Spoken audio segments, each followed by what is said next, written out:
अब हम लोग नेक्स्ट टॉपिक स्टार्ट कर रहे हैं फर्स्ट लॉ ऑफ थर्मोडायनेमिक्स। इसमें जो होता है ये बेसिकली कंजर्वेशन ऑफ एनर्जी के बारे में है। आपको ऑब्जेक्टिव अगर आए कभी लिखा रही कि कौन सा law, first law, zeroth law, second law या थर्ड लॉ, कौन सा लॉ थर्मोडायनेमिक्स का कंजर्वेशन ऑफ एनर्जी को रिप्रेजेंट कर रहा होता है, तो आप फर्स्ट लॉ ऑफ थर्मोडायनेमिक्स को टिक करेंगे।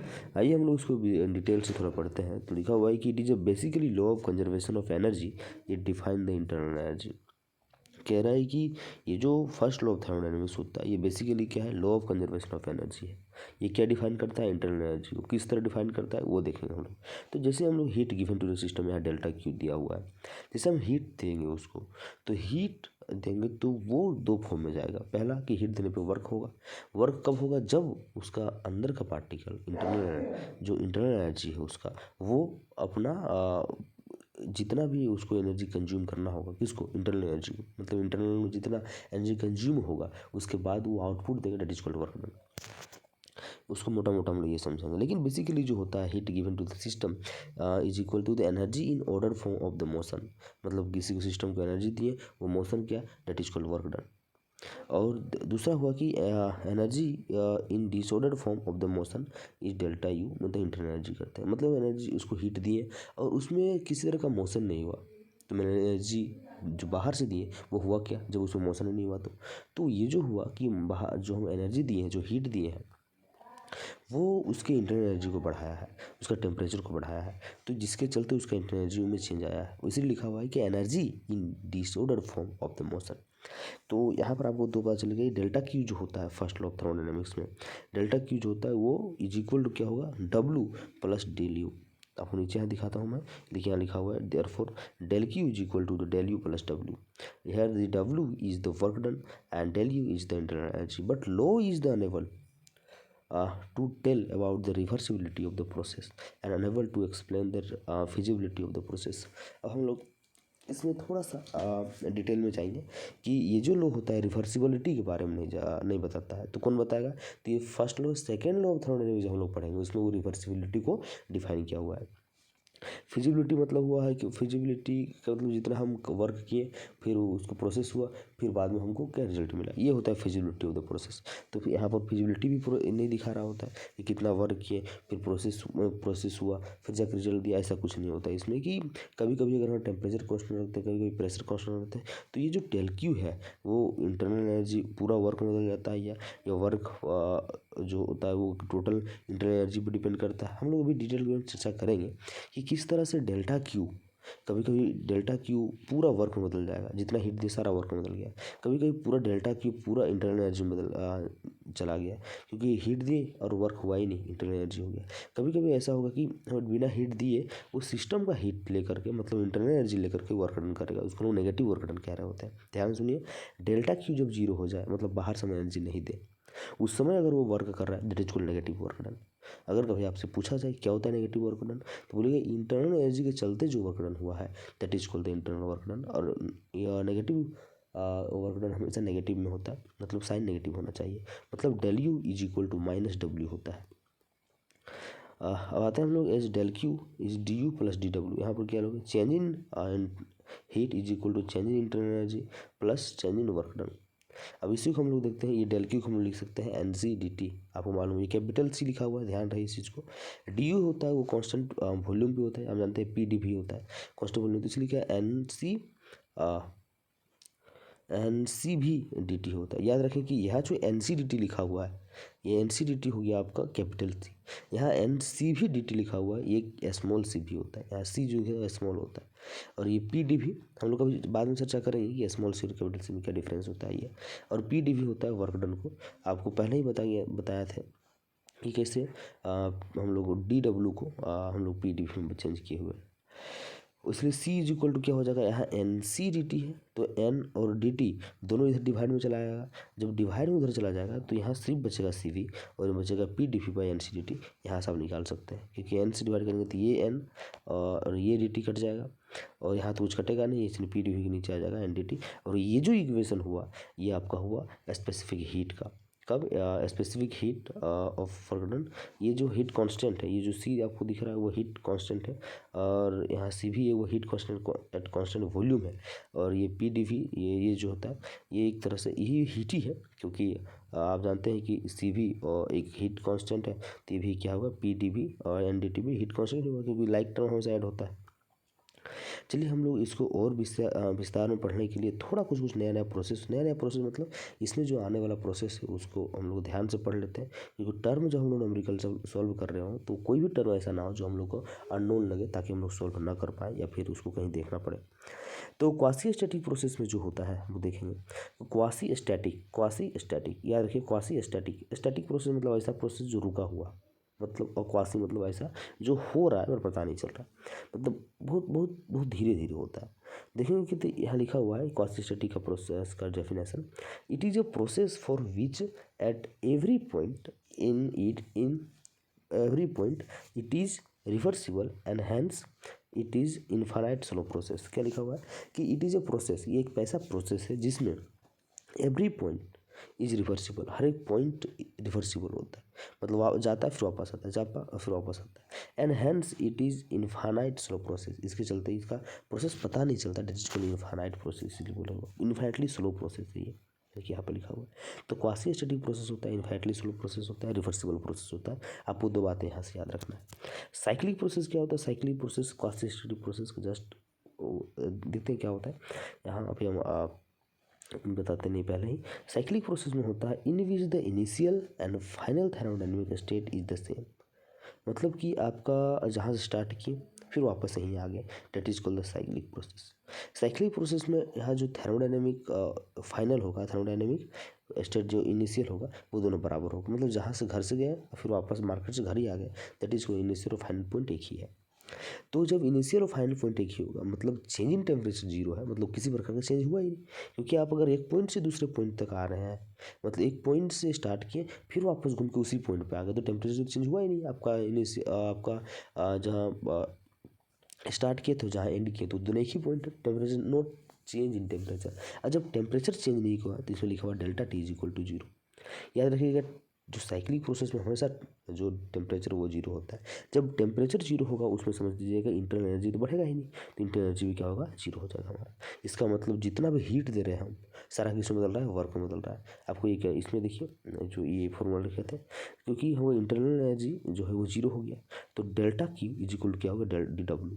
डेल्टा क्यू डब्ल्यू कहने का मतलब है कि जितना हीट दिया जा रहा है सिस्टम को, सारा किसमें कन्वर्ट हो रहा है? वर्क में कन्वर्ट हो रहा है। अब हमको थोड़ा सा ग्राफ इंडिकेटर डायग्राम बहुत इंपॉर्टेंट है, हमेशा इंडिकेटर डायग्राम से ही क्वेश्चन पूछता है थर्मोडायनेमिक्स में।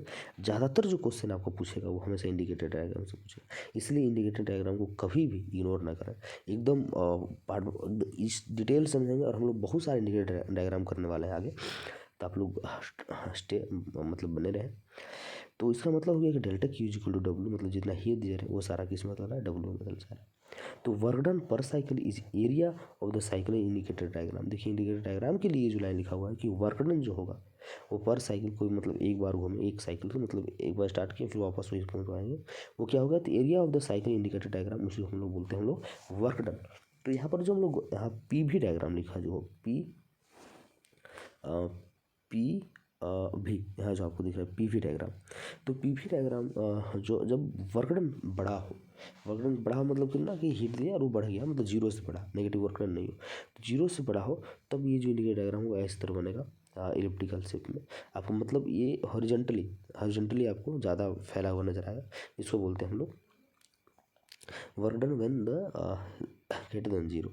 जब वही चीज़ वही पीवी डायग्राम में अगर लेस देन जीरो हो गया वर्क डन, तो आपका वो वर्टिकली दिखेगा जो यहाँ पर दिख रहा है। तो आप इस साइक्लिक प्रोसेस में हमेशा रखें कि ये पॉइंट, ये जो साइकिल बनेगा गोल गोल से बनेगा, मतलब स्टार्ट और एंड पॉइंट एक ही है। तो सर्दी कर दिया तो बताने में असमर्थ हूँ, अच्छा लग नहीं रहा। तो हाँ ये पॉइंट दोनों हो गया कि अगर जीरो से बड़ा रहे तो ये लेफ्ट वाला ग्राफ बनेगा, जीरो से छोटा रहे तो राइट वाला ग्राफ बनेगा पीवी डायग्राम में। एक होता है फ्री एक्सपेंशन। फ्री एक्सपेंशन में याद रखिएगा कुछ पॉइंट्स है वो देखते हैं हम लोग। तो इट इज़ एक्सपेंशन में adiabatic vessels against the vacuum. देखिए अगेंस्ट द वैक्यूम मतलब change in volume is zero, मतलब वैक्यूम क्रिएट ही नहीं करेगा। चेंज इन वॉल्यूम क्या हो जाएगा, जीरो हो जाएगा। जब चेंज इन वॉल्यूम जीरो हो जाएगा तो यानी delta V is equal to, sorry क्या बता रहा हूँ मैं, it is expansion in adiabatic vessel against the vacuum, मतलब delta V change in volume does not equal to zero. मतलब चेंज इन वॉल्यूम जो जीरो नहीं होगा, चेंज होगा वॉल्यूम, क्योंकि गैस है, ये प्रेशर इधर करेगा, तो प्रेशर ये करेगा तो गैस जो प्रेस करेगा ये आगे बढ़ जाएगा, जो आगे बढ़ जाएगा तो गैस का वॉल्यूम चेंज हो जाएगा। तो यहाँ साफ साफ वही लिखा हुआ है, फ्री एक्सपेंशन, नाम ही है फ्री एक्सपेंशन। हम कुछ और सोच के आपको कुछ गलत टॉपिक बताने जा रहे थे, ठीक है, पढ़ लिए। तो हो गया कि फ्री एक्सपेंशन में जो होता है वो फ्रीली एक्सपेंड करेगा अपने चीज़ को। अंदर गैस रखा हुआ है, बाहर देख रहे वैक्यूम, मतलब बाहर खाली है, तो गैस जैसे यहाँ भरेगा या फैलेगा हीट करने पे या फिर कोई भी इंटरनल एनर्जी अपने के चलते, तो वो क्या होगा, ये जो यहाँ जो कॉर्क लगा हुआ है वो आपको बाहर चला जाएगा इस डायरेक्शन में। जब इस डायरेक्शन में चला जाएगा तो क्या फ्री एक्सपेंशन इसको बोलते हैं। तो चेंज इन वॉल्यूम क्या हो गया, जीरो नहीं हुआ, वॉल्यूम चेंज हुआ, यही चीज लिखा हुआ है कि फ्री एक्सपेंशन में delta V does not equal to zero. तो वर्क डन क्या होता है, तो वर्क डन जानते हैं पी डी वी होता है, तो P D V is equal to zero, that is delta Q is equal to zero, ये लिखा हुआ है। तो W is equal to zero and delta T is equal to zero. तो यहाँ पर समझेंगे हम लोग ये कैसे हो रहा है। तो ये वर्क डन यहाँ पर जीरो हो रहा है क्योंकि फ्री एक्सपेंशन है, फ्री एक्सपेंशन में जीरो होता है, and delta Q is equal to zero. जब डेल्टा क्यू हो गया, वर्क डन भी नहीं हुआ, तो वर्क डन हुआ नहीं, तो इसका मतलब हीट तो बाहर गया नहीं। अब क्यों नहीं गया हीट, गया मतलब बाहर से नहीं दिए हम लोग, क्योंकि एडियाबैटिक है। एडियाबैटिक में आपको पहले बताया है कि एडियाबैटिक में हीट का जो क्या बोलते हैं, कंडक्शन नहीं हो पाता है। तो हीट अगर हम एडियाबैटिक वेसल को अगर हम हीट देंगे तो उस पर हीट जाएगा ही नहीं। जब जाएगा नहीं मतलब चेंज इन हीट जीरो है, चेंज इन हीट जीरो है मतलब डेल्टा डब्ल्यू जीरो है, डब्ल्यू जीरो है, इसका मतलब मतलब हीट दिया नहीं तो इंटरनल एनर्जी जीरो हुआ, जिसके कारण क्या हुआ, डेल्टा वी डब्ल्यू भी जीरो हो गया, हुआ ही नहीं। इसका मतलब change in temperature is zero है। थोड़ा इसको समझने का प्रयास करेंगे आप, एक वीडियो को 2 बार 3 बार देखें इस पॉइंट पे, तो आपको सारे बात समझ में आ जाएगा कि कैसे ये हो रहा है। तो नेम्ड प्रोसेस में हम लोग देखेंगे किस तरह से प्रोसेस चेंज हो रहा है, मतलब नाम कैसे, आइसोबैरिक फर्स्ट में आता है, आइसोबैरिक। तो आइसोबैरिक प्रोसेस में कौन सा कांस्टेंट रहेगा, तो याद रखिएगा बीपी, यानी प्रेशर कांस्टेंट रहेगा। यानी कि बीपी मतलब ब्लड प्रेशर होता है, isobaric B for baric, BP BP BP BP मतलब ब्लड प्रेशर। याद रखिए ब्लड प्रेशर यानी बी आइसोबैरिक में प्रेशर कांस्टेंट रहेगा। तो ये प्रेशर कांस्टेंट हो गया। तो P V equal to P R V is constant, P V is equal to constant यहाँ लिखा है। यहाँ जो जीरो लिखा है वो मेरा क्या है, change in volume does not equal to P V, P V is equal to infinity. यहाँ पर पी और जीरो लिखा हुआ है, तो आप ये ध्यान देंगे यहाँ पर। और हाँ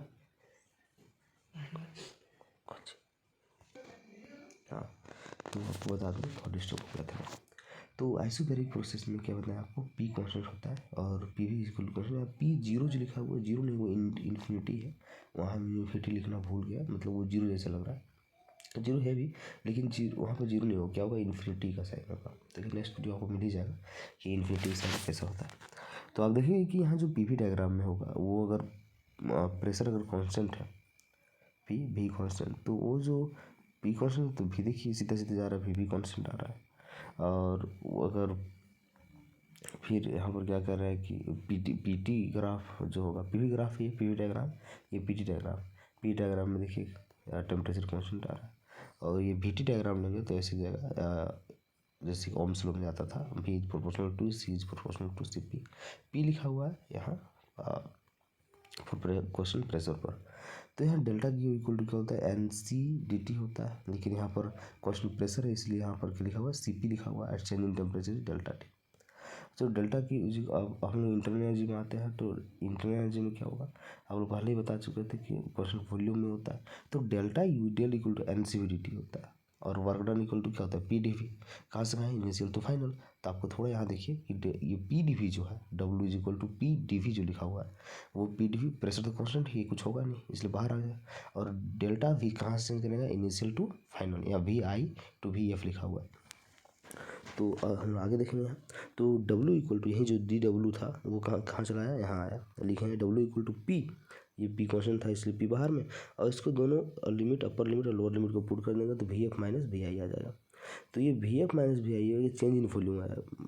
तो ये अगर D W equal to P delta V, और आप जानते हैं पी इक्वल टू क्या होता है, पी वी इक्वल क्या होता है, N R T, ideal gas का इक्वेशन। तो यहाँ पी वी इक्वल हम लोग क्या लिखे, एन आर टी, और यहाँ डेल्टा भी था इसलिए डेल्टा टी लिख दिया। अब हम लोग ये हो गया क्या, वर्क डन के लिए इक्वेशन की, कौन सा प्रोसेस के लिए, तो आइसोबैरिक के लिए। अब हम लोग आते हैं आइसोकोरिक के लिए। आइसोकोरिक में होता है सी भी, याद रखिएगा सी भी। सी भी देते हैं हम लोग कोई एग्जाम या कोई एग्जाम बोल रहे हैं, कोई इंटरव्यू में देते हैं ना सी भी अपना, तो सी भी, सी से कोरिक, भी से वॉल्यूम कांस्टेंट होता है इसमें। तो आइसोकोरिक प्रोसेस में क्या होता है, वॉल्यूम कांस्टेंट होता है, तो यहाँ पी भी कांस्टेंट यहाँ भी हो जाएगा, क्योंकि भी तो आप जानते हैं कांस्टेंट होता है इसमें, अभी इनफाइनाइट होता है, कांस्टेंट कह रहा है। तो यहाँ पीवी डायग्राम में देखिएगा, जब यहाँ पर वॉल्यूम कांस्टेंट होगा तो ये वॉल्यूम कांस्टेंट बता रहा है, इसका वर्टिकल भी बन रहा है। फिर यहाँ पीटी में देखिए कैसा बन रहा है, याद रखिएगा डायग्राम बहुत इंपॉर्टेंट है, इसको हम पीटी ग्राफ में देखिएगा कि ये एक ओम्स लॉ की तरह जैसे जा रहा है, और ये वीटी ग्राफ में जैसे कि एक वर्टिकल नहीं हॉरिजॉन्टल जा रहा है। तो आप देखेंगे पीवी डायग्राम में हमेशा एग्जाम में पूछा है पीवी डायग्राम, तो हमेशा आप पीवी डायग्राम याद रखेंगे। इसे इंपॉर्टेंट सभी है, पता नहीं कौन सा पूछ दे, क्योंकि कहा नहीं जा सकता, लेकिन पीवी डायग्राम अभी तक पूछता आया, और वीटी डायग्राम भी पूछता आया, इसको विशेष रूप से ध्यान रखना। मतलब कहने मतलब कोई भी डायग्राम हो आपको छोड़ना नहीं, आपको ध्यान से देखना है और समझना है। अब हम लोग आते हैं कि इसमें क्या होगा, आइसो कोरिक में सी भी, तो वॉल्यूम यानी चेंज इन वॉल्यूम होगा नहीं। और पी डी भी जानते हैं, डब्ल्यू इक्वल टू क्या होता है, पी डी वी, जिससे आपको बताया था यहाँ पर देखिए, W equal to P D V, यानी वॉल्यूम अगर कांस्टेंट है तो पी डी वी यानी चेंज इन वॉल्यूम क्या होगा, जीरो होगा, वॉल्यूम चेंज ही नहीं है, तो इसलिए डब्ल्यू इक्वल टू जीरो हो गया। जब डब्ल्यू इक्वल टू जीरो हो गया, जितना हीट देंगे हम सारा इंटरनल एनर्जी बदल जाएगा, और इंटरनल एनर्जी का फॉर्मूला होता है N C V D T. यहाँ C N equal number of moles, और भी जो होता है यहाँ S C V, sorry C V जो है मोलर स्पेसिफिक हीट है, मोलर स्पेसिफिक हीट, और delta T change in temperature है। तो सी भी कांस्टेंट वॉल्यूम पर रिप्रेजेंट कर रहा है, और सी इक्वल सी भी यहाँ पर लिखा हुआ है, जहाँ सी इससे होता है ना एन सी डी टी होता है, तो फॉर्मूला में तो यहाँ सी इक्वल टू सी भी है। तो आप ध्यान रखेंगे इस वाले फॉर्मूला को, कि जहाँ पर आइसो कोरिक प्रोसेस आएगा, आइसोकोरिक में वॉल्यूम क्वेश्चन होगा, और वॉल्यूम क्वेश्चन होता है क्या, इस तरह से जो इक्वेशन होगा, change in heat is equal to हो जाएगा एन सी डेल्टा टी। ध्यान रखिएगा इस बात को। और आइसोथर्मल प्रोसेस आप जानते हैं, आइसोथर्मल प्रोसेस में टेम्परेचर इज कांस्टेंट रहेगा, क्योंकि टेम्परेचर क्या हो जाता है आइसोथर्मल में कि शेयर होता है, टेम्परेचर शेयर होता है, टेम्परेचर क्या कांस्टेंट हो जाता है, आपको जीरो फ्लो में बताए हुए थे ऐसे पहला वीडियो में। तो आइसोथर्मल प्रोसेस में देखेंगे कि P V is equal constant यहाँ हो जाएगा, तो पी वी कॉन्स्टेंट होगा। देखिए आइसोथर्मल प्रोसेस में ये देखिए पी वी डायग्राम में कैसे कर्व जैसा सी बना है, वो हमेशा याद रखें इस तरह से। लेकिन पी टी ग्राफ में वो कैसा वर्टिकल होता है, अब वी टी ग्राफ में भी कैसा होता है वर्टिकल होता है। तो पी वी डायग्राम में याद रखें, हमेशा याद रखें पी वी डायग्राम बहुत इंपॉर्टेंट है। पी वी डायग्राम हम लोग ये फर्स्ट लॉ ऑफ थर्मोडायनामिक्स जब पढ़ रहे हो तो पीवी डायग्राम को बहुत महत्व बढ़ जाता है। तो ये पीवी डायग्राम देखिए कर्व जैसा होता है, और उल्टा पल्टा कुछ भी दे दे एग्जाम में कि आपको ध्यान रखना है, पीवी मतलब धीरे धीरे नीचे जाएगा तो एक्सपोनेंशियली घटता जाता है। PV curve here is equal the PV diagram को हम लोग क्या बोलते हैं, आइसोथर्म बोलते हैं। तो PV curve here is the isothermal process के लिए, जहाँ पर सी इज इनफाइनाइट होता है, मतलब molar specific heat is infinite, ये delta is equal to zero, delta is zero. और वर्क डन क्या होगा, पी डी वी, और जब work done P D V होगा तो आप जानते हैं कि पी एन आर टी, यहाँ पर आपको समझाऊंगा कि पी जो आप जानते हैं P V equal to N R T होता है, P V equal to N R T कहाँ से होता है, तो आइडियल गैस इक्वेशन है। तो यहाँ से P V equal to N R T जब होता है तो पी का वैल्यू क्या होगा, N R T by V. तो यहाँ पर लिखिए एन आर टी और नीचे लिख दिए वी, और इसको इंटीग्रेट कर देंगे कहाँ से, इनिशियल टू फाइनल तक। तो ये जो रिजल्ट आएगा आपका लॉग में आएगा, तो delta Q is equal to W, क्योंकि अब डेल यू तो जीरो हो गया, क्योंकि चेंज इन आइसोथर्मल में टेम्परेचर चेंज ही नहीं होगा, जब टेम्परेचर चेंज नहीं होगा तो इंटरनल एनर्जी बढ़ेगा नहीं, यानी डेल यू जीरो। जब डेल यू जीरो हो गया इसका मतलब डेल्टा क्यू से किस में बदल रहा है, वर्क डन में बदल रहा है। जब वर्क डन में बदल रहा है यहाँ पर, तो आप वो ध्यान हो जाए कि ये जो वर्क डन यहाँ पर होता है वो आप कन्वर्ट कर दिए हम लोग N R T L N, यहाँ जो कन्वर्ट किया आपको समझ में आ गया होगा बात। तो एन आर टी और वी आई से वी एफ, तो delta by del V by V है, तो इसका इंटीग्रेशन आप जानते हैं कि लॉग होता है, तो log V F minus V F by V I, ये हम लोग लिमिट भी पुट कर दिए इसमें। तो एन आर टी लॉग में हो जाएगा P I by P F, तो क्यों ऐसा, क्योंकि आप जानते हैं P1 V1 by P2 V2 होता है, तो P1 V1 by P2 V2 होगा, तो हम लोग VI इक्वल टू लिख सकते हैं PI बाई PF। ये ध्यान रखना चाहिए आपको। एडियाबेटिक प्रोसेस में क्या होता है, change in heat is zero, मतलब हीट तो उसमें जाता ही नहीं एडियाबेटिक में, तो हीट क्या हो जाएगा, जीरो हो जाएगा। जब हीट होगा तो change in heat equal to zero, यानी DU plus DW is equal to zero होगा। तब उस समय जो सिस्टम काम कर रहा होता है नेगेटिव एनर्जी पे काम करता है, सॉरी नेगेटिव वर्क डन पे काम करता है। तो अब देखिए ये डेल्टा U इक्वल टू होता है NCVT होता है, और W इक्वल टू PdV होता है। जब इस तरह से हम लोग इसको चेंज करेंगे, यानी CV का वैल्यू होता है R by gamma minus 1 DT, यहाँ पर लिखा हुआ है CV का वैल्यू यहाँ पर नीचे लिखा हुआ है R by gamma minus 1 DT, और प्लस P का आप जानते हैं NRT बाई V होता है, तो P NRT बाई V लिख दिए, DV जगह DV लिख दिया। अब देखिए यहाँ DT और आपको DT और T से डिवाइड किए सारे, ये पूरा इक्वेशन को T से डिवाइड किए, तो पूरा जब इक्वेशन को T से नहीं NR और गामा बाई T, हाँ तो देखिएगा इसमें कि हम किसी डिवाइड किए हैं, तो ये पूरा इक्वेशन को, ये जो इसका DT का कोफिशिएंट है, DT कोफिशिएंट से डिवाइड किए हैं, तो ये जो इक्वेशन बना DT बाय, और ये T जो है आपको दिख रहा है इस इक्वेशन में, D से भी डिवाइड किए हैं, मतलब DT का कोफिशिएंट से डिवाइड किए NR बाई गामा माइनस 1 से, ये पूरा, और दूसरा यहाँ इस वाले से T से डिवाइड किए हैं। तो जब डिवाइड करेंगे NR बाई गामा माइनस 1, तो ये पूरा टर्म कट जाएगा यहाँ से, तो ये पूरा टर्म कट जाएगा यहाँ से, क्या बचेगा, सिर्फ DT बचेगा। और जब DT पूरा इक्वेशन को T से डिवाइड करेंगे, DT बाई T आ जाएगा। वही चीज़ यहाँ भी आया, NR बाई गामा माइनस 1 से यहाँ डिवाइड करेंगे, तो NR ऊपर वाला कट जाएगा इस NR से, और ये जो गामा माइनस 1 ये नीचे ऊपर चला जाएगा, गामा माइनस ऊपर आ गया है, और DV बाई DV बचेगा, ये है is equal to zero. Integrating both side, जब इंटीग्रेट कर देंगे तो ये गामा माइनस 1 कॉन्स्टेंट हो जाएगा। जब कॉन्स्टेंट बाहर चला आया, तो आप जो है क्या कहते हैं रिजल्ट बना वो, इसका DT बाई T का हो जाएगा log T, और ये गामा माइनस 1 बाहर, इसका हो जाएगा log V is equal to log K is constant. और हम लोग देखिए TV gamma TV gamma minus 1 is equal to constant, यहाँ से आया TV gamma is equal to constant, क्योंकि देखिए ये कॉन्स्टेंट है। अब यहाँ से हम लोग T और V, ये जो आप जानते हैं log का प्रॉपर्टी होता है, जो log का कोफिशिएंट होता है वो सीधा V का पावर में आ जाएगा, तो V का पावर में आ गया गामा माइनस 1, और log T plus log V is equal to multiply में होता है, log T इंटू V हो जाएगा, आप जानते हैं बात को। तो log U इंटू V का होता है log U plus B, log U plus log V, ये फॉर्मूला में होता है।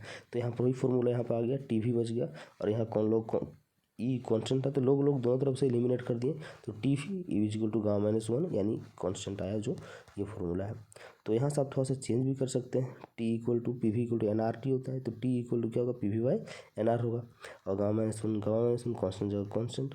तो अब यहाँ पर रहेगा PV गामा कॉन्स्टेंट, क्यों PV गामा कॉन्स्टेंट, क्योंकि देखिए V इस पर मल्टीप्लाई होगा, यहाँ ऊपर में यहाँ भी अंदर जाएगा मल्टीप्लाई होगा, तो भी जब मल्टीप्लाई होगा तो ये जो -1 है वो कट जाएगा यहाँ से, जो कट जाएगा तो क्या बचेगा आपका PV गामा ऊपर में, और नीचे NR जो है NR N number of mole है, R है यूनिवर्सल गैस कांस्टेंट, तो R कांस्टेंट से मल्टीप्लाई हो जाएगा, इक्वल टू उधर बाद सारा कांस्टेंट हो जाएगा, मतलब PV gamma is equal to constant होता है किसमें, आइसोथर्मल प्रोसेस में। तो P और V का जानते हैं आप NRT बाई P होता है, तो ये यहाँ पर गामा जो गामा लिखी जाए कांस्टेंट हो गया। तब ये गामा सभी के लिए है, तो T के लिए भी, और ये P के लिए भी, और ये P और ये देखिए यहाँ पर भी P है और नीचे भी P है, इसको हम लोग इस तरह से लिख सकते हैं, और N और R को फिर इधर ले आए कॉन्स्टेंट की तरफ डिवाइड में, तो सारा क्या हो गया, कॉन्स्टेंट हो गया, चूँकि C इज कॉन्स्टेंट यहाँ लिखा हुआ है। तो आप C कॉन्स्टेंट इस पर नज़रअंदाज करें थोड़ा भी, अब यहाँ पर C0 लिखा हुआ है, तो उसको भी नज़रअंदाज करें। यहाँ पर देखिए इस चीज़ को जो हम बताने का प्रयास किए हैं, किस तरह से ये इक्वेशन काम किया है।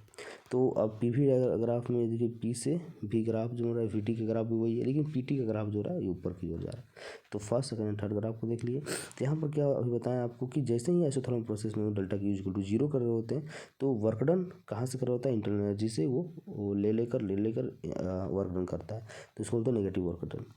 तो देखिए NCVT इसी को हम लोग फिर से ये कहते हैं, क्या कहते हैं कि और सोल्यूशन किए हैं, तो N की जगह N CV इक्वल टू होता है R by gamma minus 1 delta, यानी डेल्टा T इसका मतलब हो गया फाइनल माइनस इनिशियल, तो ये बन गया। तो W इक्वल टू क्या हो गया, अब ये माइनस इधर अंदर ले गए, तो TI by TI minus TF हो जाएगा, क्योंकि ये बदल जाएगा यहाँ वाला, देखिए यहाँ बदल गया। तब अब NR गामा माइनस 1 इसका मतलब क्या होता है, PV अब NRT और NRT, जब NR पूरा मल्टीप्लाई अंदर हो जाएगा PV इक्वल टू NRT होता है, तो हो जाएगा PI VI minus PF BF, क्योंकि आप जानते ही हैं PV इक्वल टू NRT होता है। तो PV NRT को यहाँ पुट कर दिए, सारा इक्वेशन ऐसा हो गया। एक होता है पॉलीट्रोपिक कांस्टेंट, इसको हम लोग बाद में जिक्र करेंगे। चलिए जिक्र कर ही लेते हैं। पॉलीट्रोपिक कांस्टेंट क्या होता है, PV gamma equal to constant होता है, और C equal to CV minus RY और CV plus RY 1 minus gamma, ये गामा है, एक जैसा लग रहा है वो गामा है। R equal to CV by 1 minus gamma होता है, और R की जगह 1 माइनस गामा ही पुट कर रहे हैं, क्योंकि भी की क्या है, CV का ही पार्ट है। तो यहाँ पर से जो इक्वेशन बनता है पॉलीट्रोपिक प्रोसेस होता है, ये कभी पूछता नहीं एग्जाम में, बस आपको जानकारी के लिए बता दिया हूँ। कल से हम लोग इफिशियंसी देखेंगे। चलिए इफिशियंसी भी देख ही लेते हैं, क्योंकि difference between the isothermal adiabatic बाद में देखेंगे हम लोग। इफिशियंसी क्या होता है कि हीट, कितना हीट दिए और कितना वर्क किया, तो वो जो रेशियो होता है work done by heat given to the system, that is called the efficiency. Efficiency हमेशा परसेंटेज में निकलता है, इसलिए हम लोग इसको कभी कभी परसेंटेज में देखने को मिलेगा। तो ईटा, ये जो यहाँ पे एन जैसा लग रहा है वो ईटा है, ईटा इक्वल W/Δ Q होगा, W/Δ Q। याद रखेंगे इस चीज़ को हमेशा, क्योंकि ये हमेशा से एग्जाम में पूछते चला आया है। इसके बाद हम लोग और डिटेल से जाएंगे बाद में, पहले आज हम लोग इतना ही तक पढ़ते हैं।